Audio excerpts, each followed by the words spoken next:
You try to search Maurice. Maurice. You try. Maurice. There's nothing. Maurice. You try to search the air. You try to search. It's telling me to come back. You have a flashlight too. Oh, that's right, I do. Your batteries appear to be dead. Really?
Hi, I'm the Space Quest historian. So, Police Quest 3.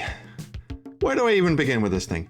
I usually try to come up with some sort of pseudo-clever opening line, or at least something that sets the stage for what kind of moment we're about to have together, but I'm at a loss with this one. This game is such a weird experience because nothing really holds together. The plot has no idea where it wants to go, so it just kind of gives up about 3/4 of the way through, and the gameplay is a hair-pulling combination of utter tedium and frustrating gotcha moments that honestly would have stopped me from playing it 20 minutes in if I hadn't promised everyone I was going to do a video about it. So, where do we even begin? Well, okay, let's start with our lead protagonist and his frankly bewildering journey through the ranks of Lytton PD.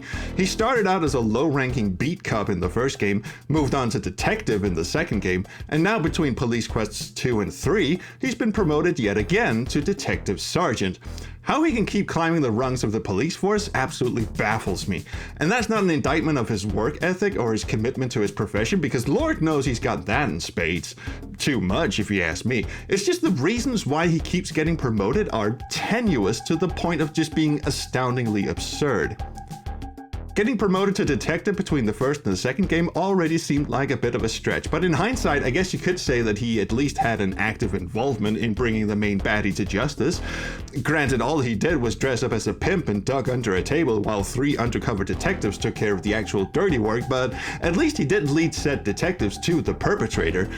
Why the brass at the police department felt the need to send a beat cop with no undercover experience into that hornet's nest wearing a suit that would have made 70s era John Travolta blush with embarrassment when they had not 1, not 2, but 3 seasoned detectives on hand is a fairly insane decision that's never explored, but I digress.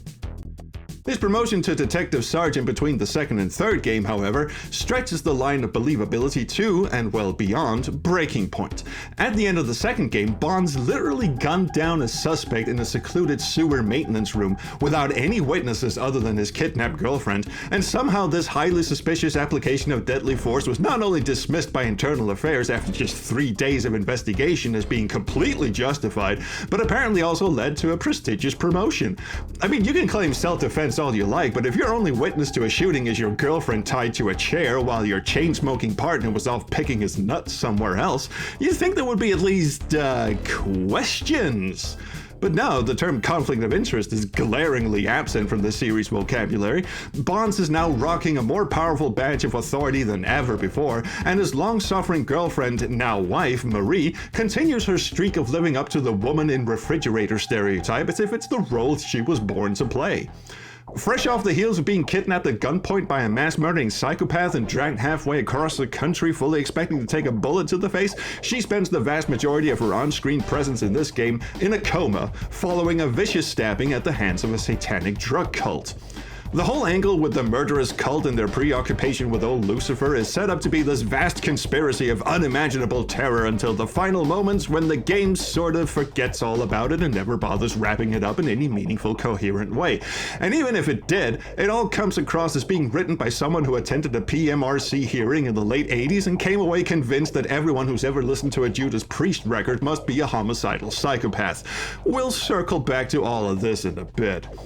Sonny is, for some reason, assigned to the case of his wife's stabbing because, quote, he wouldn't be able to leave it alone anyway, which just goes to prove how few shits anyone on the force gives about conflicts of interest.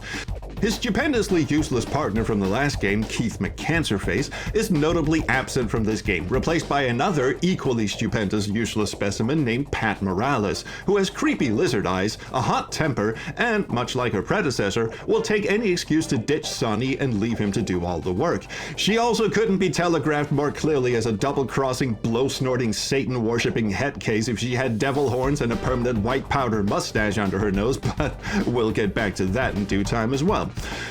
She makes a great first impression by being brought in for a disciplinary review about being verbally abusive to suspects, and then later the same day by being verbally abusive to a pregnant lady she pulled over on the highway. Despite her obvious proclivity for insubordination, for some reason the captain assigns her as your partner because obviously you'd want the loosest cannon available to assist you in this highly sensitive, not to mention inappropriately personal, case of your wife's attempted murder. Even though an officer is already combing the scene of the crime, he's really not very good at it because he keeps wandering up and down the same 6 feet of the parking lot, so Sonny cracks out his own flashlight and gives the place a once-over. He finds a service medal under the front wheel of Marie's car, and back at the station, he looks up the serial number and learns that it belonged to a dude named Samuel Britt. But the computer also tells us that Mr. Britt was stabbed to death by an unknown assailant who even took the time to carve a pentagram into his chest, so he's obviously not our guy. I guess our stabby-happy perpetrator likes taking souvenirs from his victims too. Our boss told us there's another unsolved murder case in the files with a similar MO, and sure enough, this other dude also had a pentagram sliced into his chest after getting sushi'd. Marie didn't get a similar artistic treatment after she got slashed, so I'm not sure how the captain thinks these cases might be connected, but maybe he has a sixth sense about this sort of thing, who knows. The blade used in all 3 killings is the same size, so maybe that flimsy detail was enough to pique his spidey sense. Anyway, a witness says she saw the attack and got a good look at the assailant, so we spend a bit of time fucking around on the computer trying to put together a composite that matches her description. Yeah, that looks about right. And we come to find out that our perp is named Steve Rocklin. His pastimes include robbing people, doing crack cocaine in quotation marks, and presumably listening to Slayer while hanging out with his buddies in the Sons of Darkness cult. Oh, and probably long walks on the beach as well. It's a hell of a dating profile to be sure, but he's out on probation, so surely we know where to find this edgelord douchebag, right? I mean, someone must be keeping tabs on him, right? Yeah, of course not. You'd think our next step would be to get on the horn with his probation officer and check to see if he's at least got an address or something, but that would insinuate that anyone around here knows how to do their fucking job, and we know better than that at this point. Now, a much more sensible plan is to call it a night, go home, get some sleep, and hope the killer will do the same. Oh, well, ain't that just a bitch. This dude, who was murdered in the most spacious alley in all of North America, also has a pentagram carved into his chest, which we for some reason decide to examine while getting a face full of the deceased's crotch. We also get our freak on and feel up the dude's funky bits and come away with a driver's license of one Andrew Dent. Conveniently, the victim's wrecked car is only a few feet away, so we give it a closer look and find some gold paint residue, probably from a collision, so we scrape some off and send it to the lab for analysis.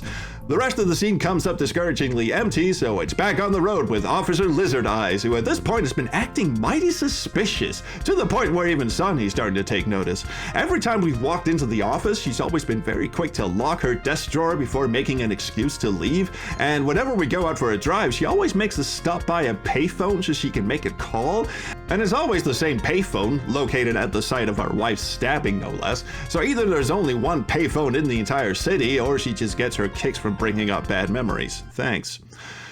Anyway, these little trips to the payphone and her surreptitious desk drawer actions happen so often that Sonny's curiosity finally gets the better of him. But instead of adhering to any normal procedure or code of conduct befitting an officer of the law, he decides to swipe her keys while she's on the phone and have a copy of it made at a nearby keymaker who incidentally looks like he's having just a little too much fun making these keys. Oh yeah, baby. This whole business seems like a weird breach of trust and a violation of personal property, no matter how sus a fellow colleague is acting, and let's be clear here, she is so blatantly sus that she might as well have a tattoo of Baphomet on her forehead, but still, even if this complete disregard for due process somehow ends up paying off and landing her in hot water, which, spoiler, of course it does, how is any of this going to be admissible as evidence when someone asks Sonny down the line how he came upon this information? Fuck it. Rules only apply to lawbreakers, not lawmakers, or in this case, law enforcers. So we carry on with our investigation as if nothing happened.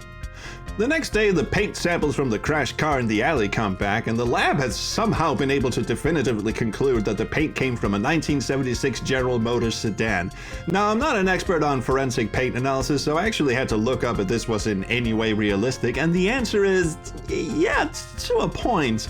You can trace a paint sample back to a certain batch of paint that may have been used in the manufacturing of a certain type of vehicle, but narrowing it down to a single make and model would mean that the batch of paint was only used in the production of one specific type of vehicle, and that's excluding, of course, the possibility that the owner of the car didn't just have his car repainted. There's also an extremely expensive procedure that definitely takes more than one day to carry out, especially considering that we handed in those paint samples as evidence mere hours before clocking out the previous day, so those eggheads at the lab must be putting in some serious overtime, but whatever. We'll slap this one with the Mythbusters plausible sign and move on. Anyway, using the locations of the known murders so far, Sonny plots them into the precinct's computer in the hopes of getting one step ahead of the killer and finding out where the next possible crime scene is gonna be, because putting out an APB on anyone driving a 1976 General Motors sedan with fresh white paint marks and an obvious collision dent would make too much sense, I guess. And the resulting diagram comes up looking like a fucking pentagram. Good lord, I think I'm starting to see a pattern emerging here. We drive to the new location, fully expecting to be interrupting a fresh new slice and dice attempt, but instead come across a seedy dive by the name of The Old Nugget, which sounds suspiciously like a euphemism for what elderly couples get up to in the bedroom, and dear me, what's that parked out front? Why, it's a 1976 General Motors sedan with fresh white paint marks on an obvious collision dent. Well, ain't that just a fortuitous little coinky-dink? True to form, Officer Morales takes this opportunity to hang back scratching her gash while we do all the actual investigative work, because why would we expect anything less from her at this point? None of the bar patrons seem particularly enthused with Sonny's inquiries as to the owner of the vehicle parked outside, least of which this gentleman, bearing a striking resemblance to the mutant mock-up we did back at the station, who is apparently so confident that everyone else will have his back when suddenly, without warning, he pulls a gun and starts blasting at us. And, I mean, come on, it's not like anyone's gonna think this was just some random, unmotivated show of homicidal bravado. We were literally asking everyone in the bar about the car outside, to the point where one of them even remarked that anyone else smelled bacon in here. I don't care how much of a badass you are, opening fire on a police officer in a crowded bar is still one of the dumbest ideas this guy's ever had, and that includes paying money for a Slayer album. Emotional, damn it! Anyway, dumbass flees the scene and tips over his car on the freeway, so that's it, right? Mass murderer dead, so game over, right? Well, we still have the small matter of her partner being an incredibly obvious accomplice.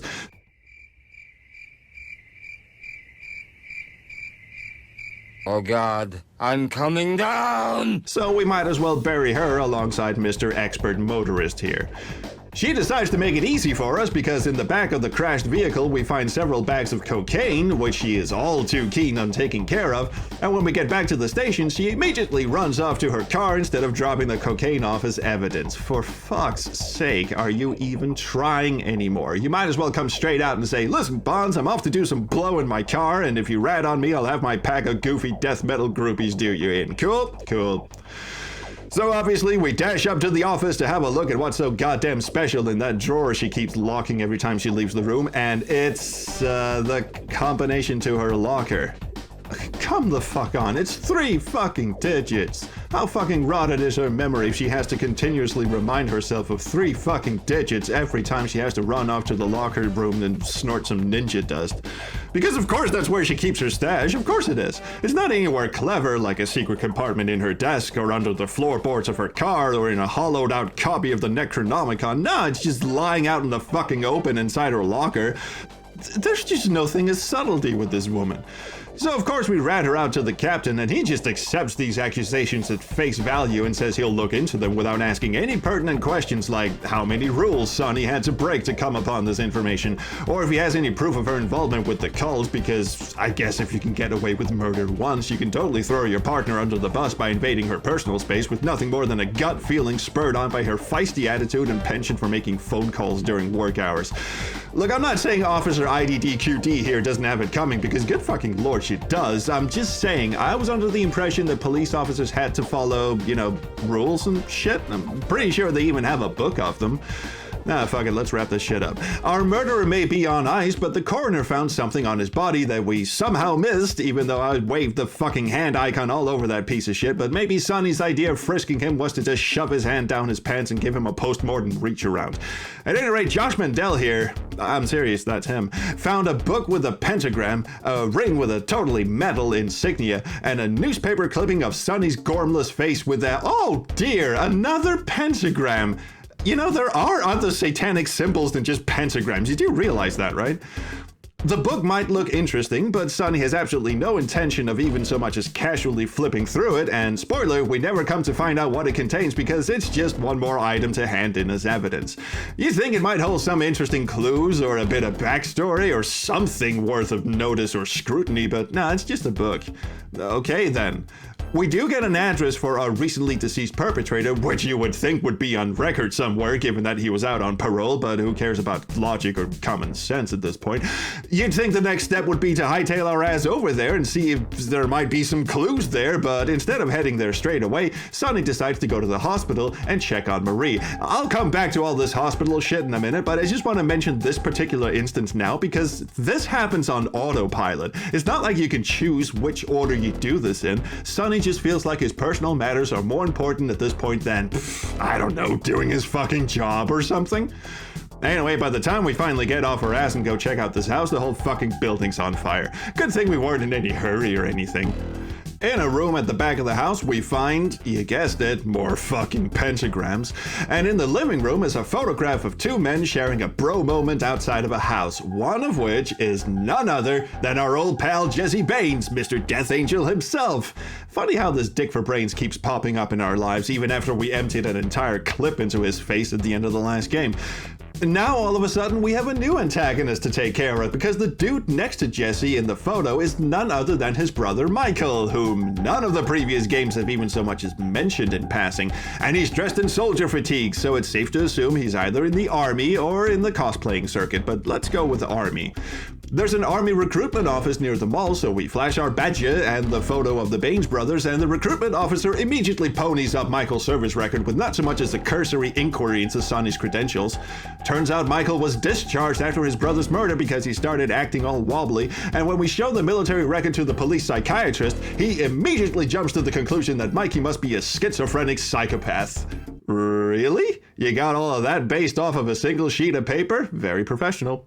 So let's go break down his door with a battering ram and put this fucker behind bars, despite there being no concrete evidence to suggest that he is in any way associated with the cult and hasn't personally attempted to kill either Sonny nor his wife. I guess you could hypothesize that he might have been the second dude shown in the cutscene when Marie got stabbed, but he's only shown from the back in silhouette, and Stevie here was the only guy with all the Satanist paraphernalia on him, so Sonny's really only acting on a flimsy assumption that there's a connection between the two. You know, I'm starting to wonder if Sonny might be the one with a vendetta here. I mean, surely there's no way this guy could just be a troubled vet who was traumatized by his brother's death at the hands of the officer currently ramming his front door down, no less, and might be in need of, I don't know, psychiatric help? I mean, the dude just flat out gives up and lets himself be taken into custody with no resistance whatsoever, so, I mean, that's anticlimactic at best, really.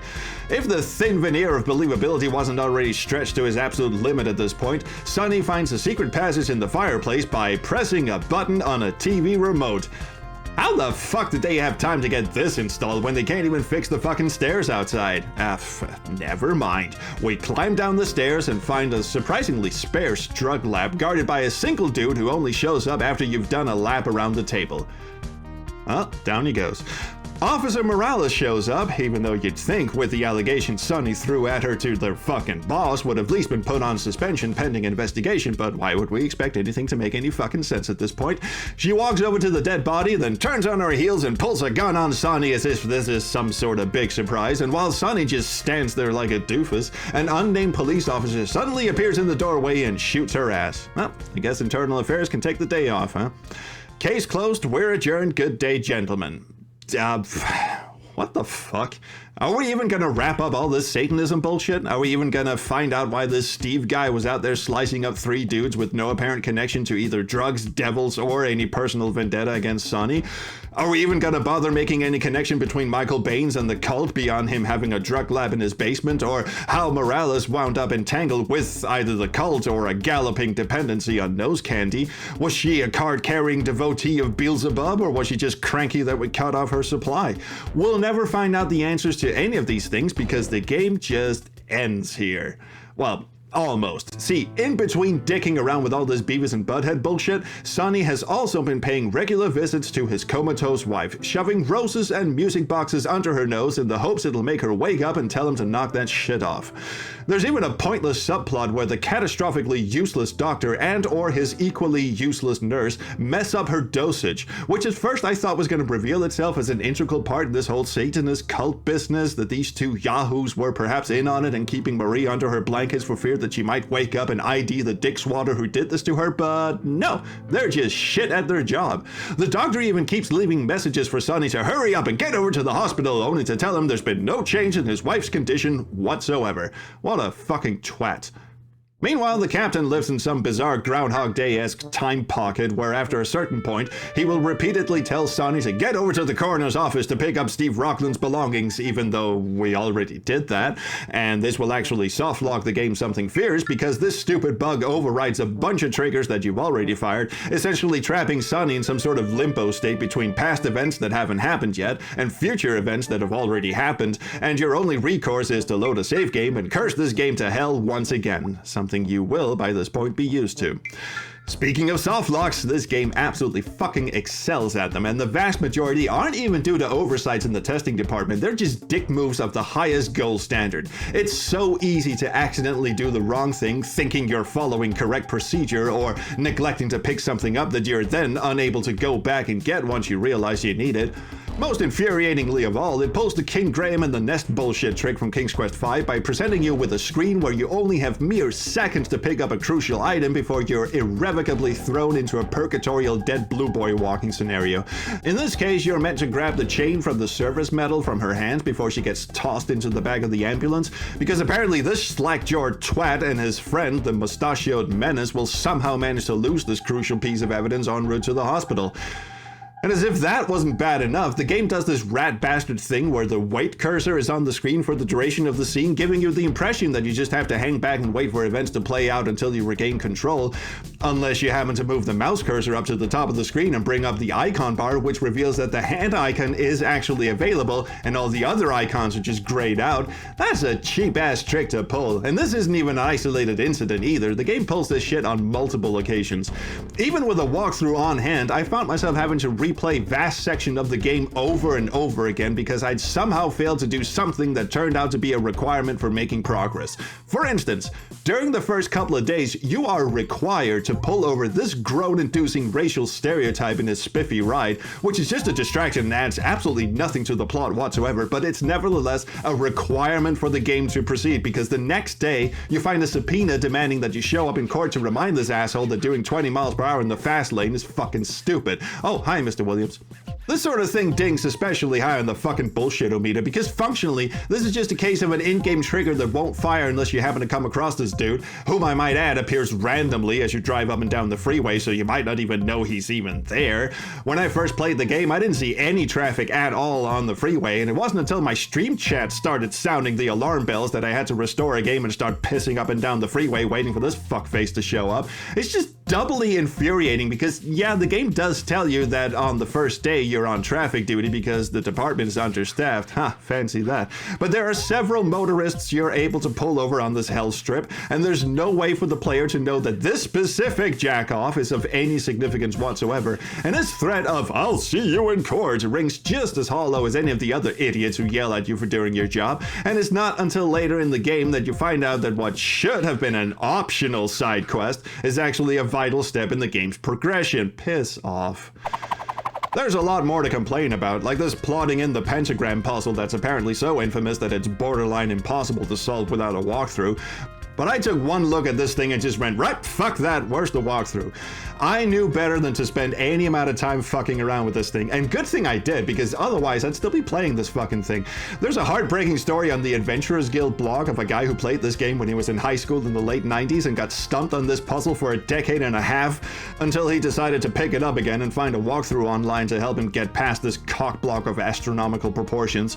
Turns out he was doing the right thing all along, he was just being too precise. Instead of punching in the addresses as given out specifically by the game, he was instead just meant to plot them in somewhere along the middle of the roads in question.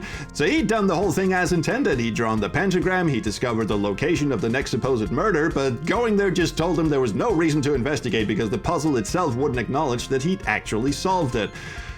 If it isn't clear already, Police Quest 3 is a clusterfuck of immense proportions, and it's not all down to just intentional malice on the part of the designer.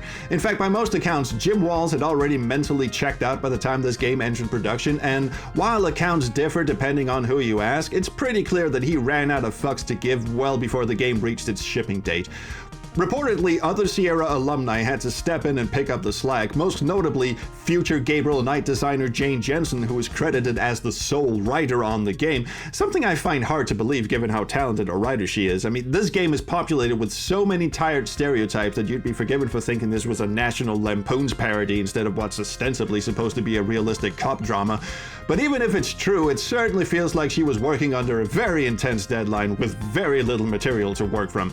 It's also rumored that guy from Andromeda, Mark Crow, who was art director on the project, also moonlighted as unofficial game designer, trying to scrap together puzzles and gameplay scenarios from whatever flimsy material he had to start with. The presentation itself isn't too bad at first glance. The backgrounds are well drawn and the game uses digitized actors to portray the characters, most of whom were Sierra employees at the time. I wasn't kidding, that actually is Ken Williams playing the lawyer at the trial. But the more you look at the graphics, the more things start to slowly fall apart. The backgrounds are all drawn in this isometric perspective, which is an odd choice for a graphic adventure game, and it means that the characters will often walk diagonally through the scene. Except for the doctor and nurse at the hospital who inexplicably scuttle sideways onto the screen like they're fucking crustaceans. And that's if they bothered animating the characters at all. Look at this crowd of bystanders at the alleyway crime scene who are suddenly forcibly yoinked away as if a black hole just spontaneously materialized behind them. The most obvious can't unsee once you've seen it example is Sonny himself, who seems to shrink a foot and a half from his side-facing sprite to his diagonal view. Look at him next to the police cruisers in the parking lot here. This dude would need a stack of phone books to sit on and a pair of bricks tied to his shoes in order to drive one of these things. The music is also somewhat bewildering. I mean, fresh off the heels of the kick-ass soundtrack to Police Quest 2, where in-house musician Mark Siebert did his best to channel Miami Vice-era Jan Hammer and succeeded admirably, this time they actually got fucking Jan Hammer himself to score the game, and I don't know, I think Mark Siebert actually came closer than the actual real McCoy here. The music isn't bad, don't get me wrong, it's far from it, but it lacks the sort of synth-heavy oomph that Mark Siebert pulled off with absolute aplomb in the previous game. I mean, just listen to the driving music in Police Quest 2.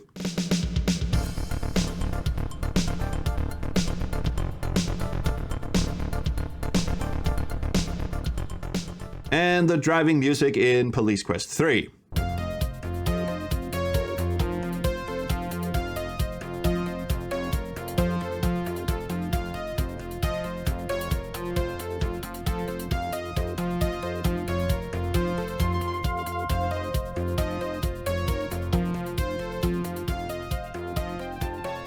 I don't know, to me it just sounds less exciting. It's like Bonds is out cruising in his off time, smoking a joint with his elbow out the window, rather than chasing down bad guys with his sirens blaring, but...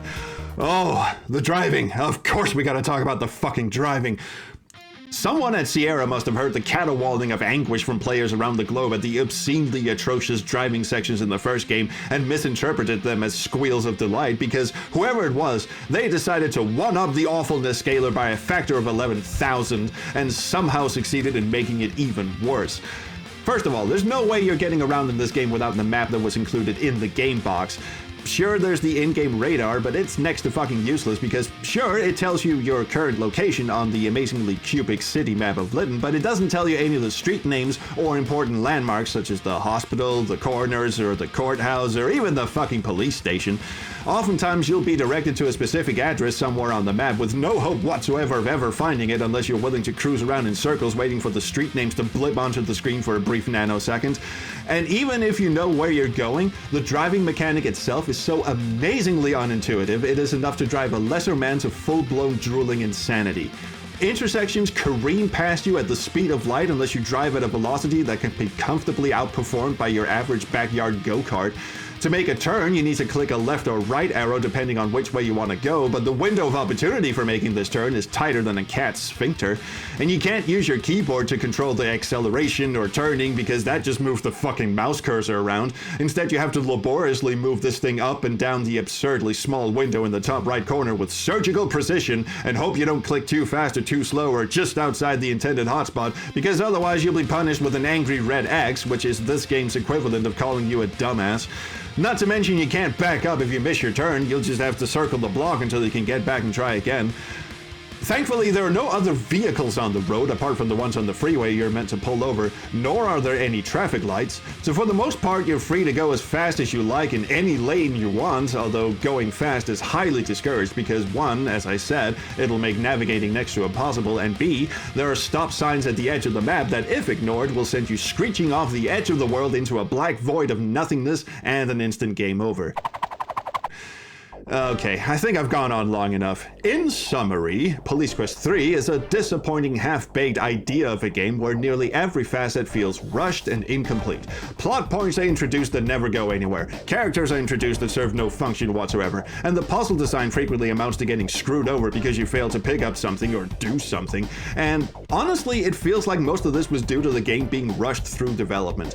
If it had been allowed to bake in the development oven a bit longer, there are actually some good ideas in here. It might have left the designers time to do a bit of research on Satanism and actually depict it accurately instead of relying on whatever garbage Christian conservatives at the time were trying to fill people's heads with.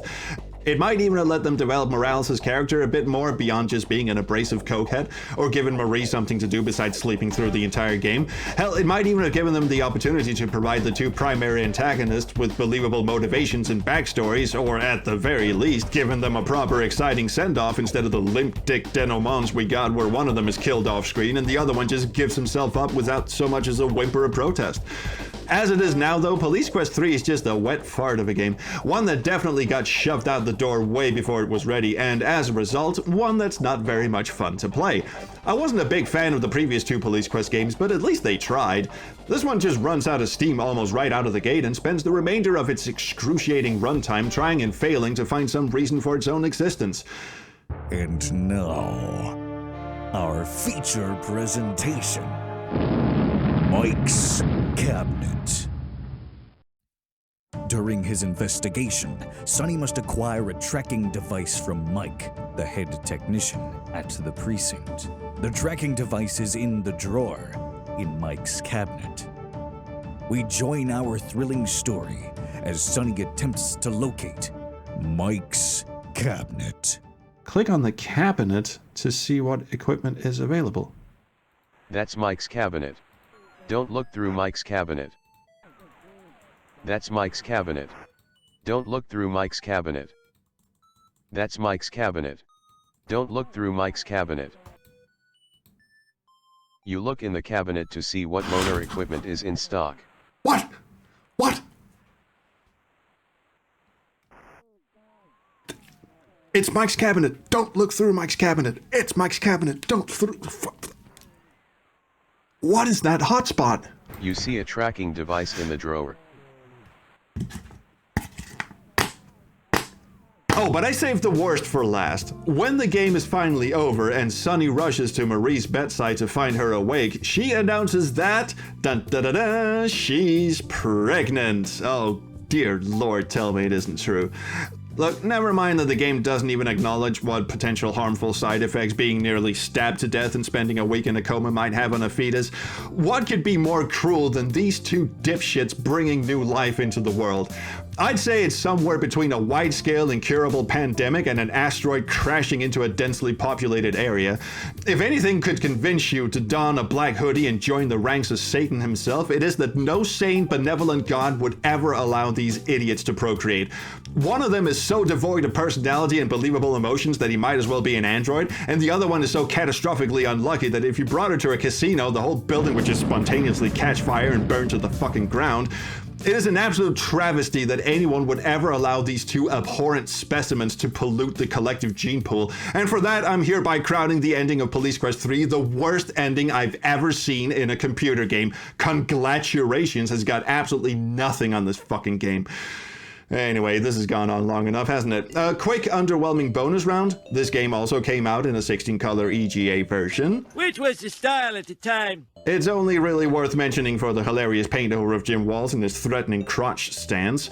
And there's an Amiga version as well, but predictably it's trash. Not because of the Amiga itself, glory be to the age of Commodore's home computer era, but because all of Sierra's games on the Amiga around these times were trash. I did a whole video about why, you can go check that out if you like. Really, the most interesting part about Police Quest 3 is how bafflingly poor it is on virtually every front. Again, there are some good ideas here, but they're all half-baked and underdeveloped, making for a very unsatisfying experience that best serves as a cautionary tale of why you shouldn't rush through development just to meet a deadline. And somehow, even with all of that said, it isn't even the worst in the series. No, that dubious honor goes to its sequel, Police Quest 4, so wish me luck, because that's what we'll be tackling next. Until such time, take care, god damn it, take care, and I'll see you around the Chrono Stream. Bye!